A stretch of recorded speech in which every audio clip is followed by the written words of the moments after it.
वैसे जरूरी नहीं है, लेकिन वीडियो को लाइक या फिर डिसलाइक कर दिया करें। पहले मैं द ड्राउन्ड जायंट मूवी को एक्सप्लेन करूंगी। इस मूवी के स्टार्ट में हम 3 साइंटिस्ट को बीच पर जाते हुए देखते हैं, जिनमें से एक आदमी स्टीवन हमें डेड जायंट के बारे में ये स्टोरी सुनाएगा। असल में इस समंदर में एक दिन पहले एक काफी बड़ा तूफान आया था, जिसकी वजह से एक डेड जायंट बीच पर आ गया था। उस डेड जायंट को देखकर फिशरमैन काफी हैरान थे और इसीलिए उस बारे में पुलिस को इन्फॉर्म भी करते हैं, लेकिन कोई भी उनकी बात पर यकीन नहीं करता। लेकिन जैसे जैसे लोग बीच को विजिट करते हैं तो उनके पास सुनाने के लिए सिर्फ जायंट की कहानियाँ थी। और अब साइंटिस्ट खुद बीच को विजिट करने का डिसाइड करते हैं, जहाँ वो खुद उस जायंट को अपनी आंखों के सामने देख रहे थे, जिसके बारे में वो काफी बार सुन चुके थे। उस जायंट को देखने के लिए बहुत सारे लोग आए हुए थे वहाँ पर, लेकिन कोई भी उसे टच नहीं कर रहा था क्योंकि सारे उससे डर रहे थे। अब यहाँ पर स्टीवन और उसके आदमी अंदाजा लगाते हैं कि शायद उसका वेट 80 टन के करीब होगा। स्टीवन उनसे कहता है कि जायंट के बारे में मैंने ये सुना है कि इनकी एज का अंदाजा लगाना बहुत मुश्किल है, पर स्टीवन उसके नोज और लिप्स को देखते हुए कहता है कि ये एक यंग जायंट था। वो तीनों साइंटिस्ट उस जायंट की बॉडी के आसपास खड़े होकर उस पर रिसर्च कर रहे थे। स्टीवन इस दौरान उसके हाथ के पास जाता है, जो कि तालाब की लुक दे रहा था, यानी उसका हाथ इतना बड़ा था कि पानी जमा होने के बाद वो एक तालाब बन गया था, जिसमें छोटी छोटी मछलियाँ तैर रही होती हैं। स्टीवन का कहना था कि इस जायंट की साइज से भी ज्यादा हैरान कर देने वाली बात तो ये है कि ये जायंट अभी तक एग्जिस्ट करते हैं। और वो बीच पर खड़े हुए लोगों को जायंट से कंपेयर करते हुए कहता है कि ये तो जायंट की छोटी छोटी अनकम्प्लीट कॉपीज हैं। अभी स्टीवन उसे देखकर हैरान हो ही रहा था कि तभी उसकी एक कलीग उस जायंट की बॉडी पर चढ़ जाती है और वहाँ मौजूद वो सब लोगों को बताती है कि ये बिल्कुल सेफ है। तभी सुनकर वो सब लोग जल्दी से उस जायंट की बॉडी पर चढ़ जाते हैं और ऐसा करके वो लोग काफी खुश हो रहे थे। कोई उस जायंट की बॉडी पर जंप कर रहा था तो कोई खेल रहा था, लेकिन स्टीवन ना तो उसे टच करता है और ना ही उस पर चढ़ता है। दूसरी तरफ उसकी कलीग उस जायंट के बारे में नोट्स बना रहे थे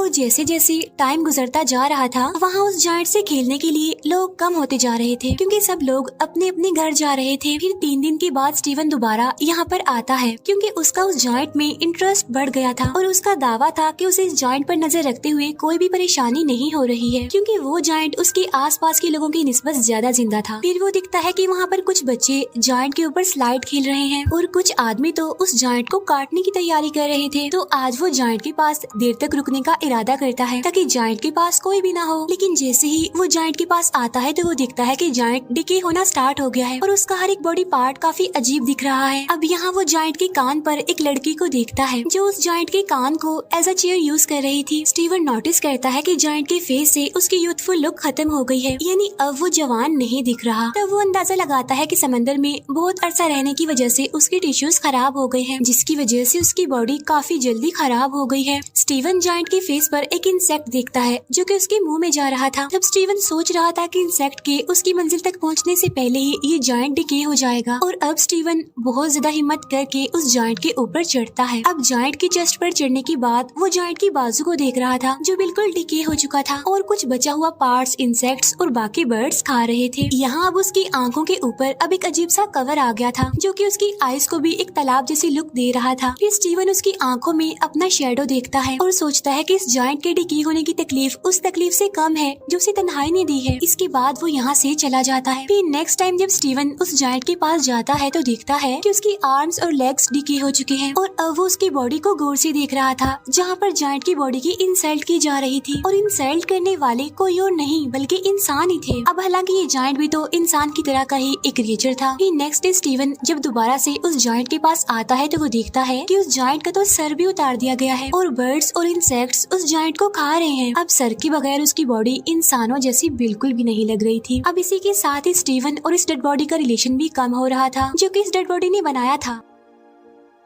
फिर इसके बाद वो काफी दिनों तक बीच पर नहीं आता। फिर काफी हफ्तों बाद जब वो बीच पर आता है तो ये देखकर वो काफी हैरान हो जाता है कि अब उसके पास कोई भी ऐसी चीज बाकी नहीं रही जिसकी वजह से वो इंसान लगे और वहाँ पर जो बाकी रह गया था वो उस इंसान का डिकेट गट था और अब उन सब लोगों का उस जायंट पर से इंटरेस्ट खत्म हो गया था। अब इवन काफी महीने गुजर जाते हैं और लोग तो अब जायंट की एंट्री को भी भूल जाते हैं और जायंट की बॉडी के अलग अलग पार्ट्स और बोन्स जगह जगह पर एज अ डेकोरेशन देखने को मिलते हैं। फिर एक दिन साइकिलिंग करते हुए स्टीवन उस जायंट का स्कल एक खाली मैदान में देखता है। उसका ख्याल था कि अगर वो इस सिटी को गौर से देखेगा तो उसकी नोज और एयर्स की बोन्स भी मिल जाएंगी, क्योंकि स्टीवन के मुताबिक जायंट की हड्डियों से बनी ये डेकोरेशन ज्यादा अच्छी है उन यादों से जो स्टीवन के दिमाग में है। अब यहाँ पर उस जायंट के कुछ बॉडी पार्ट्स को सर्कस में भी रखा गया था और अब साइंटिस्ट का कहना था कि जिसने भी उस जायंट को देखा है वो उसे मॉन्स्टर ही समझते थे जो कि मर चुका था, लेकिन वो जायंट उसके लिए आज भी जिंदा था और वो अक्सर अपने ड्रीम में देखता है कि जायंट उसके शहर से गुजर रहा है और अब वो वापिस समंदर में जाने के लिए जगह जगह से अपने बॉडी के टुकड़े उठा रहा है। अब ये मूवी हमें एक डीप मैसेज देती है कि कैसे एक इंसान इस दुनिया में आता है, कैसे लोगों की जिंदगियों पर असर छोड़ता है, वो लोगों से सीखता है, उन्हें सिखाता है,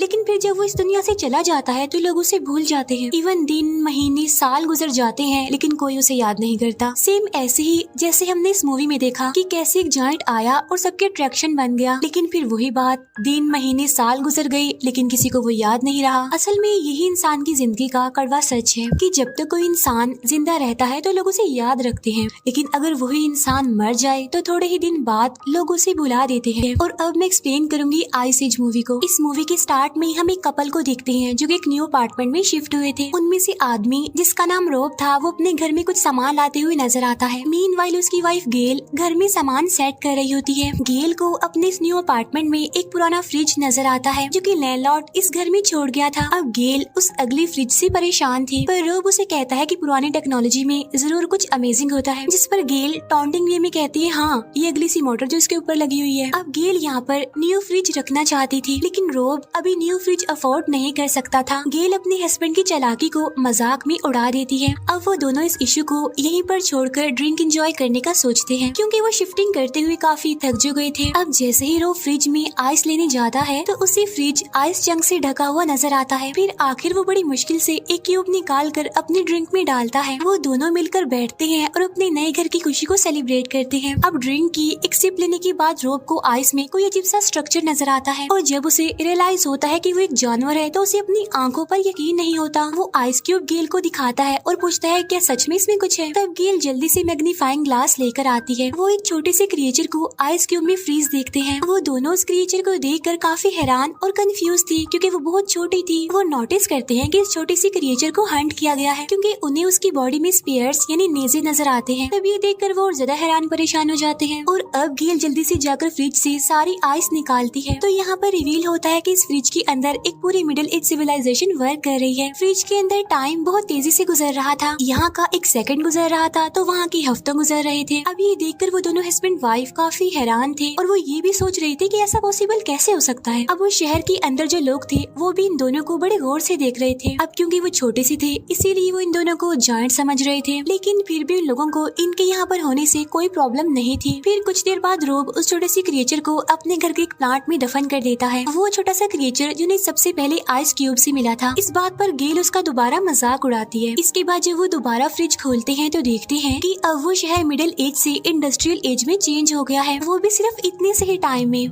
क्योंकि वो सिर्फ थोड़ी ही देर के लिए फ्रिज से दूर हुए थे, लेकिन उस शहर में तो सदियां गुजर गई थी और अब उनके देखते ही देखते वहाँ पर कुछ ही मिनट्स में बड़ी बड़ी बिल्डिंग्स बन गई थी। अब ये देखकर रोब काफी उदास था, क्योंकि वो उस टाइम को मिस कर रहा था जो उन्होंने स्टार्ट में देखा था। वो सोच रहा था कि फ्रीजर के अंदर के लोग उन्हें क्या समझते हैं, क्या वो इन्हें गौर तो नहीं समझ रहे।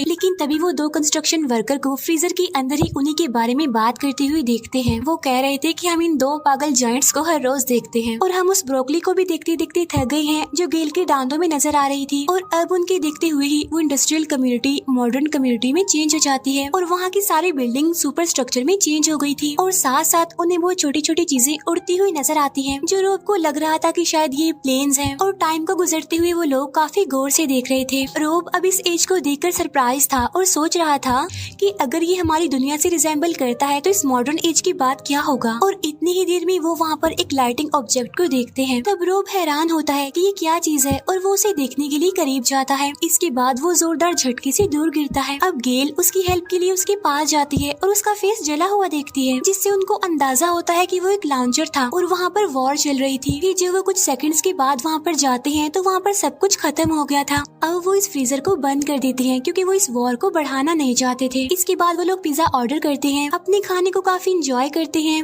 और अब उनको तकरीबन 1 घंटा गुजर गया था। उन्होंने अभी तक फ्रिज को खोल कर नहीं देखा था कि वॉर खत्म हो गई है या फिर नहीं। अब रोब कहता है कि हमें उस फ्रिज को दोबारा खोलना चाहिए, लेकिन इस बार वो शायद डर रहे थे। वो वहाँ पर सब कुछ खत्म हुआ देखने से डर रहे थे, लेकिन जब वो फ्रिज खोलते हैं तो वो काफी हैरान रह जाते हैं ये देखकर कि वहाँ पर वॉर खत्म हो गई है और छोटे छोटे इंसानों ने सब कुछ रिकवर कर लिया है। वो वहाँ छोटी छोटी फ्लाइंग कार्स को भी देखते हैं जो कि सिटी में पर्ल्स की तरह लग रही थी। वो सिटी की इस स्टेज को अपने फ्यूचर से कंपेयर करते हैं।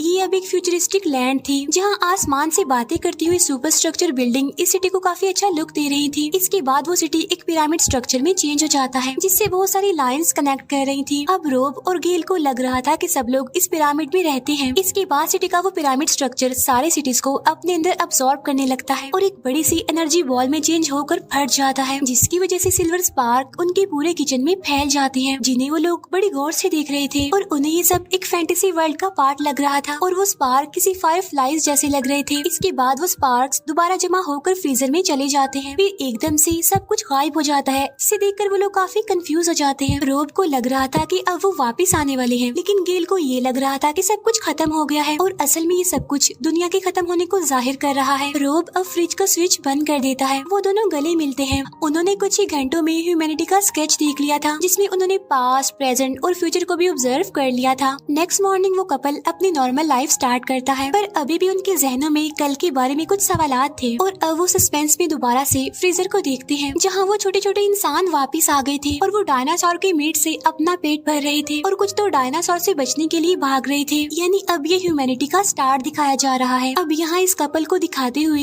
ये मूवी भी एंड हो जाती है, जो अब दोबारा नेचुरल हैबिटेट में रहने वाले उन छोटे छोटे ह्यूमंस को देखने में बिजी हो गए थे। असल में ये मूवी हमें इस दुनिया की क्रिएशन, एवोल्यूशन और एंडिंग का कॉन्सेप्ट देती है, जिसमें इंसान की नेचुरल हैबिटेट से मॉडर्न एज तक का सफर बहुत अच्छे से एक्सप्लेन किया गया है। इस स्टोरी में वो फ्रिज जहाँ हमें मैनकाइंड की एज का कॉन्सेप्ट देता है, वही वो कपल हम इंसानों के बिहेवियर को शो करता है। यानी जब फ्रिज में वॉर शुरू हुई तो उन लोगों ने फ्रिज को बंद कर दिया और अपने आप में ही बिजी हो गए, और ये चीज इंसान की दुनिया को लेकर केयरलेसनेस को शो करती है। और लास्ट में लाइफ का उस पावर बाल की शक्ल में डिसअपीयर होना ह्यूमैनिटी की एंडिंग को शो करता है। और ये मूवी भी यहीं पर एंड हो जाती है। Thank you for watching.